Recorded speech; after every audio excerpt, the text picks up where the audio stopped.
বাংলাদেশ সীমান্তে নজরদারি ক্যামেরা বসিয়েছে বিএসএফ। প্রধানমন্ত্রী শেখ হাসিনা বললেন, সমৃদ্ধ অঞ্চল গড়ে তুলতে ভারতের সাথে কাজ করবে বাংলাদেশ। বাংলাদেশের আন্তর্জাতিক সীমান্তের ঝুঁকিপূর্ণ 24 স্থানে নজরদারি ক্যামেরা বসিয়েছে ভারতের সীমান্ত রক্ষা বাহিনী বিএসএফ এর ত্রিপুরা ফ্রন্টিয়ার।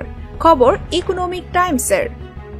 ত্রিপুরার সঙ্গে বাংলাদেশের আন্তর্জাতিক সীমান্তের 856 কিলোমিটারের মধ্যে বিশেষ করে চোরাচালান, অপরাধ ও অনুপ্রবেশ প্রবণ এলাকায় 95টি স্মার্ট ক্যামেরা বসানো হয়েছে। তিনি আরও বলেন, কাঁটাতারের বেড়া স্থাপন ও সীমান্তে প্রযুক্তিগত সমাধানের প্রচেষ্টার অংশ হিসাবে এই ক্যামেরা স্থাপনা করা হয়েছে। এ বছরের মধ্যে ত্রিপুরা সীমান্তের সবটুকু জুড়ে কাঁটাতারে বেড়া নির্মাণের চেষ্টা চালাচ্ছে বিএসএফ। এছাড়া নালার ওপর থাকা কালভার্টের শূন্যস্থানও পূরণ করা হয়েছে। চোরাচালান, অপরাধ ও অনুপ্রবেশ রোধে এইসব পদক্ষেপ নেওয়া হচ্ছে। ওই অঞ্চলে গত বছর 24 কোটির বেশি অর্থমূল্যের গাঁজা গাছ ধ্বংস করা হয়েছে। ওই সময়ে 97 বাংলাদেশি এবং অন্য 6 বিদেশি সহ 221 জনকে গ্রেফতার করেছে বিএসএফ, যারা অবৈধভাবে সীমান্ত অতিক্রমের চেষ্টা করেছিলেন।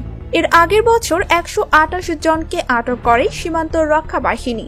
সমৃদ্ধ অঞ্চল গড়ে তুলতে ভারতের সাথে কাজ করবে বাংলাদেশ। প্রধানমন্ত্রী শেখ হাসিনা বলেছেন, একটি শান্তিপূর্ণ ও সমৃদ্ধ অঞ্চল গড়ে তোলার অভিন্ন লক্ষ্য বাস্তবায়নের জন্য বাংলাদেশ আগামী 50 বছর এবং বেশি সময় ধরে ভারতের সাথে কাজ করতে আগ্রহী। ভারতের গণতন্ত্র দিবস উপলক্ষে প্রধানমন্ত্রী নরেন্দ্র মোদীকে পাঠানো এক বার্তায় তিনি বলেন, 2021 সালটি বাংলাদেশ ভারতের সম্পর্কের ক্ষেত্রে একটি ঐতিহাসিক বছর। এ উপলক্ষে দুদেশের সম্পর্কের বার্ষিকী যুগান্তকারী অনুষ্ঠান ও সর্বোচ্চ পর্যায়ের সম্পৃক্ততার মধ্য দিয়ে উদযাপন করা হয়েছে।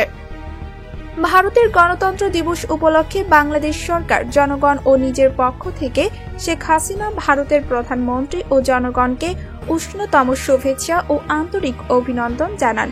প্রধানমন্ত্রী বাংলাদেশের জাতির বঙ্গবন্ধু শেখ মুজিবুর রহমানের জন্মশতবার্ষিকী, স্বাধীনতার সুবর্ণ জয়ন্তী ও বাংলাদেশ ভারতের কূটনৈতিক সম্পর্কের 50 বছর পূর্তি উপলক্ষে আয়োজিত অনুষ্ঠানে অংশগ্রহণের জন্য 2021 সালের মার্চ মাসে নরেন্দ্র মোদীর ঢাকা সফরটি কৃতজ্ঞতার সাথে স্মরণ করেন।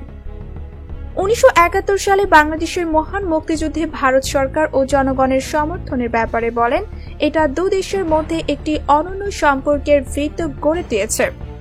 6 ডিসেম্বর বিশ্বব্যাপী যৌথভাবে মৈত্রী দিবস উদযাপন দুদেশের মধ্যে বিদ্যমান এই বিশেষ সম্পর্কের বহিঃপ্রকাশ। 1971 সালের এই দিনে ভারত একটি স্বাধীন সার্বভৌম দেশ হিসাবে বাংলাদেশকে স্বীকৃতি দেয়। কোভিড-19 বৈশ্বিক মহামারীর সময় বিদ্যমান ক্ষেত্রগুলো ছাড়াও অনেক নতুন নতুন সহযোগিতার ক্ষেত্র চিহ্নিত হয়েছে উল্লেখ করে প্রধানমন্ত্রী শেখ হাসিনা বলেন, সাম্প্রতিক বছরগুলোতে আমাদের দুদেশের মধ্যকার ঘনিষ্ঠ মৈত্রী, সহযোগিতা ও আস্থার অনন্য সম্পর্ক আরও জোরদার ও সুদৃঢ় হয়েছে। তিনি আরও বলেন, ভারতের স্বাধীনতার 75 বছর উপলক্ষে আজাদী কা অমৃত মহোৎসব উদযাপন বিশেষভাবে আনন্দপূর্ণ হয়ে উঠবে।